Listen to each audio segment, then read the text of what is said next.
So if you ask, hey, can you help me with this?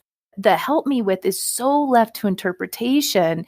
You're kind of setting people up for failure. Welcome to Leadership Impact, the podcast for modern executives who are reinventing leadership within their organizations, with your host, executive leadership coach and CEO of the Granger Network, Kari Granger, and me, Paul Adams, CEO of Sound Financial Group. This episode begins our series on coordinating with precision. When will you be satisfied? Welcome back to the Leadership Impact. I'm Kari Granger, and I'm here with Paul Adams. Maybe we can talk about you today in coordinating with precision. Oh man, this is something that is close to my heart and much to the chagrin of the teams that I've led over time. So this is the idea of being able to have a conversation where you're envisioning a future and you're wanting to turn out that future, and then the inability to effectively coordinate action around that future, because a big enough future is going to usually require a team. And this is certainly a day I have one to tell on myself. Oh, perfect. So what I've noticed, and I think this is not exclusive to me. The problem is I think it creates a veil, like a problem in being able to see it yourself. And it's something like this.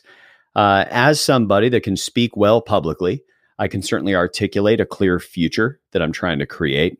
And I can get other people inspired and engaged by that future that I want to create. The problem is that I can confuse other people's excitement, other people's encouragement, other people even saying that they could see that future and how great it would be, as them having committed to all the work necessary to produce that future. So I may pull together a group of people, have a great conversation, like, oh my gosh, I really like that. And then I even share it with groups of other people. And as I'm going along doing all this, I'm getting nothing but positive reinforcement because everybody likes the sound of that future. And then I think that everybody's going to go on into all the work and action necessary to turn that future out. And then maybe a month later, I go to the team who's supposed to do all of that work. I'm like, hey, where are my results? Shouldn't we have results by now? Haven't you guys been working on this? We just talked about it this long ago. And oftentimes, because the person that's doing what I've done is the person in major authority, people don't necessarily feel easy about, oh my gosh, you did not say we needed to do that. You were just talking about the future. And instead, they work to scramble to produce the results now that they realize that that's actually what you wanted. And it just looks like your teams are constantly lagging behind you. Meanwhile, I think to the teams who've experienced this from me in the past, that it literally creates a constant feeling of a fire drill, or could have me even appear to them as being mercurial, being hot and cold. Like, why isn't this done? And then you become really produces the feel almost like of a tyrant without intending to do so.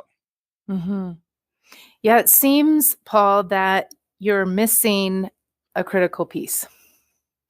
Seems like you're missing a clear agreement, that you've made a clear request and they've accepted your request.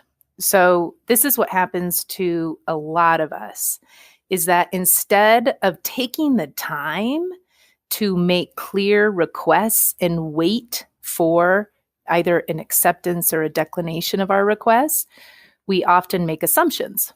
And we assume people know what to do and they know where to go. And that assumption makes a mess of things. So when we manage by assumptions and then people don't do something right because they didn't correctly guess your assumption, it creates a lot of suffering in organizations. And like you said, a lot of assessments about you as a leader. Yeah. Yeah. And the thing that I think is the worst part is most of the time, the person that's in my seat is not looking.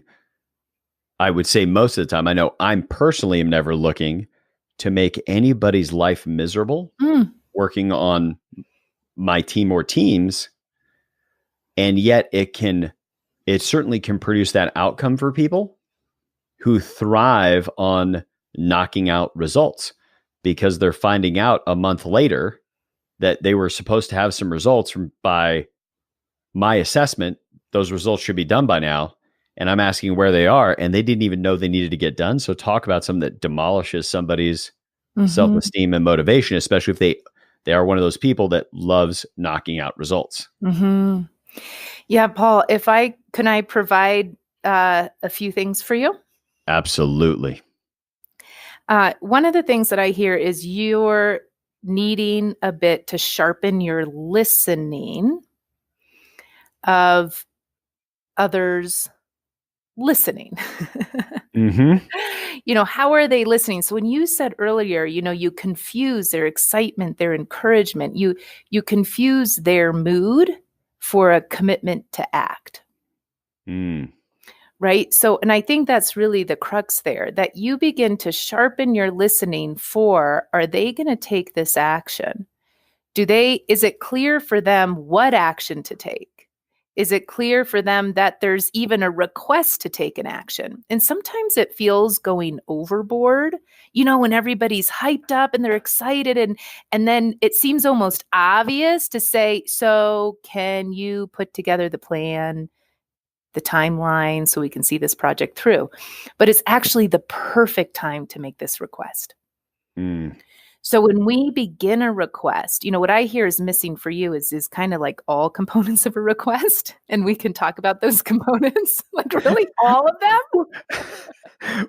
And I think we will, which I must say, just in my own defense, since this is me getting direct coaching on the podcast, I do know the components of a request and make them effectively when I realize that's what I'm doing. Right. But what you just said, I don't want to, sometimes some of your greatest gold, I feel like you just quickly gloss over, and I want to bring our listeners back to it, is that it's easy to collapse people's mood of willingness with a commitment of theirs that they will act on something. That is huge.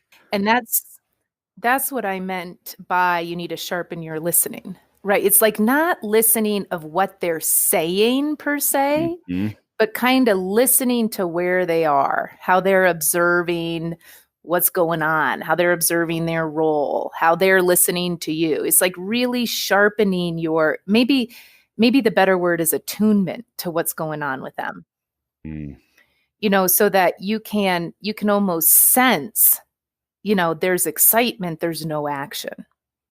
The last component of a request, and, there's a lot of people out in the world are informed or educated by the speech act of request. And there's a whole history. I think I learned that from Julio Lala. I've learned that from Fernando Flores. I think he was the one that really brought that from, the speech acts from John Searle and Austin. And there's a deep history.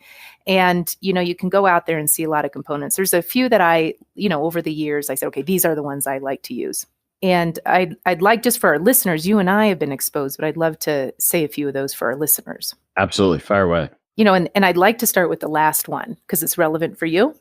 And the last one is that you actually get a receiver's response. Right. So, and I remember I used to work with a company called Sun Ergos, and Doug Hanover taught me this. It was like blew my mind. He said, what's the job of a requester? And what do you think most people say when we say, what's the job of a requester? What do you think their first answer is? You got to make a request. That is the job. Well, that's even the next level. Usually what I get is the job of a requester is to get a yes.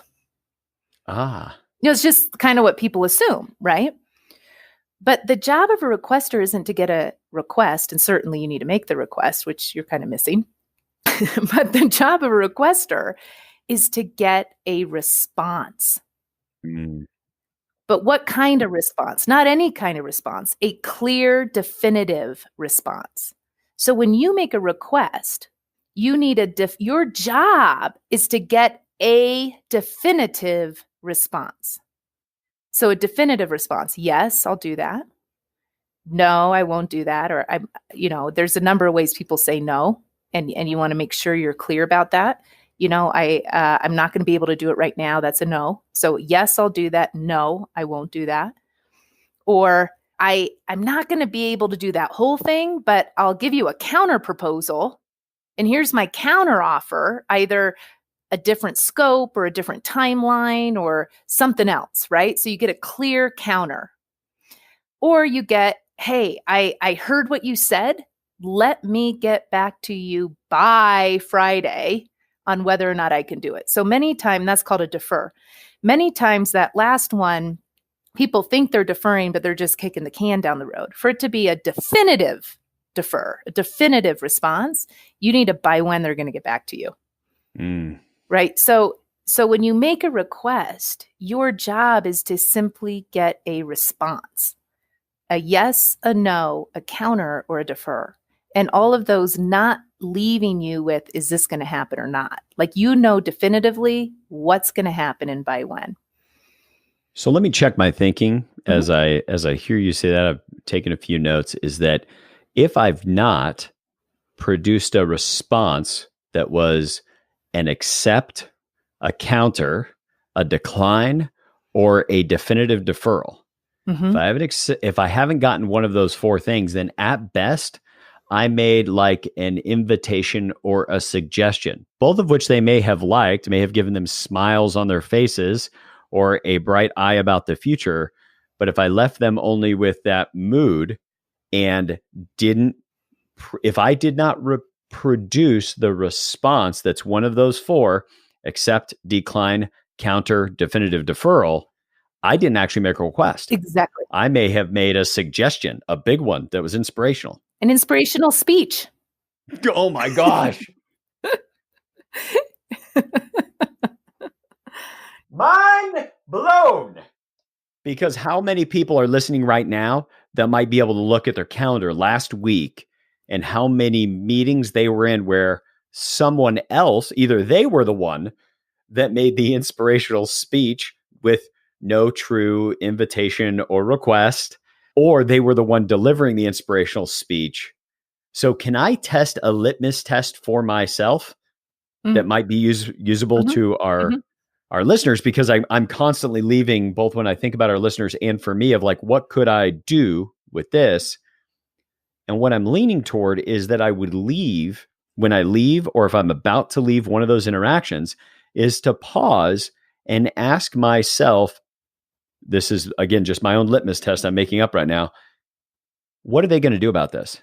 And if I don't know what they're going to do about this, I may have just made one of those inspirational speeches. Awesome. Yep. So let me add a few things when you ask, what are they going to do about this to support you? Yeah. So that's a great litmus test. And, the question, and what? And so what? Who's going to do what, right? What are they going to do with this? Do they know? So some other components of a request is actually a specific what. Like, what specifically are you requesting? Because you could make an inspirational talk, and in your head, you have visions of all your people doing all these great things and coming together in this miraculous result, right? But when it comes down to it, actions have to be taken or not taken. And even a request, hey, can you figure out what actions would we need to take in order to make this a reality? Even that's a specific what. So if you ask, hey, can you help me with this? The help me with is so left to interpretation. You're kind of setting people up for failure. Right? So a really specific what, not just can you help me with this, but what kind of help are you requesting? Or even if you don't know, hey, could you suggest ways in which you could contribute to this? So that there's a clear, they're left with a clear pathway for action. They're left being able to take action right now. Having a good, actually having clear conditions of satisfaction or criteria for success. So what are the specifications? This is an example I use all the time because it's just it's so relevant in my life. Not such a business example, but one that I'm sure we all can appreciate from time to time. When I call my husband and I say, hey, can you make dinner tonight? And I would come home and he would make dinner and he'd be so proud of the dinner he would make. And I couldn't help. I don't have a very good poker face. So I couldn't help but express a little disappointment. I didn't mean to, but it just came through my face. And what was a disappointment is there was no green on my plate, right? It was all like, it's his taste, right? Yeah. So rather than and then poor guy, he's totally, he is, disappointed that he didn't delight me, right? Whereas Yes. all I had to do was say, honey, could you make dinner tonight? And, could we have some, fresh vegetables with whatever else we're having? And when I add that, that's a condition of satisfaction. That's like what is needed to succeed. When I add that, I'm satisfied. My husband feels acknowledged. He gets to contribute and we all get to be, delighted in the result. And he wants to contribute like that, right? But when we don't give clear guidance on what will make a successful outcome, we put ourselves in a compromised position, right? And then, we can't really follow up. Like what, it's like, man, I just left that so vague. You couldn't succeed. And in the business setting, if I don't give that guidance and people don't, fulfill on my assumed guidance, how am I going to follow up with them? How am I going to tell them I'm dissatisfied when I never created those, criteria to begin with? I was going to say, though, while that sounds totally reasonable, I must say that for me is like, you're right. How could I be dissatisfied because I didn't say those things, except you are me and everybody else who's like me, that's a listener right now, is like, it doesn't matter that I did or not. I still find myself like in the, why in the heck did somebody, or the other thing I think could be happening to a listener right now is, why in the world did they not tell me that they didn't know I had a request for them? And I think it's because they don't know. I would say there's people who have listened to me in the past who have been inspired about the future I'm creating and were interested in it, all that, but they thought they were handling their requirement in their relationship with me, whether it was a center of influence that I might have been talking to, a peer, or a team member, where I said it and they thought they might have been caring for my concern, just kind of letting me roll and letting get out there and giving me some version of an attaboy. So I mean, I love that idea of the specifications for conditions of satisfaction, because what I think about, and I think I learned this actually from Fernando Flores years ago, was this idea of, if you order a Caesar salad, all the different ways it could show up, because it's got to go through several people's hands, multiple people handle an order, and that Caesar salad can be made about 10,000 different ways, of which half of them might dissatisfy me if I'm ordering a Caesar salad, and it shows up and it's a wedge of lettuce with like a little bit of dressing on it and an anchovy, like, what? That was not what I was thinking I would get. And so, being able to request in, find out how they normally make it, and then give them my conditions of satisfaction if I care that much about my Caesar salad. Mm-hmm. Yeah, I like to think that, and this might be an overly optimistic view in life, but I do like to think that people want to succeed and delight. And at least the people around me. And so I'd like to be their partner in their success. So how can I set them up? Especially, and if I don't know, I love to say that. There's some producers we're working with for online courses right now. And in the beginning, I let them know, I said, look, this is such a new territory for me. I don't know what's going to constitute success. I am going to know if it's not there. And that could be frustrating, right? Because you could say, here's a rock. And I'll say, well, I don't want that rock. Well, what rock do you want? I don't know. I want a different rock, right? But that we set it up and even acknowledged, look, I don't know the criteria for success at this point, and let's develop it as we go along, because they want to succeed and I want to be their partner in succeeding in serving us, right? Yes. And to me, that is one that's just a big deal. And I think simply asking, from your perspective, what would we have to do to make that happen? And it allows people to go into that mode so that even they realize that no request has been made of them yet. If for no other reason, like, again, I walk away and try to walk away with simple, like, rubrics of what I can do. And if what I did every time I leave a meeting where somebody gets kind of wide-eyed and thinking optimistically about the future, I could just pause and say, what do you think it would take for us to make that happen?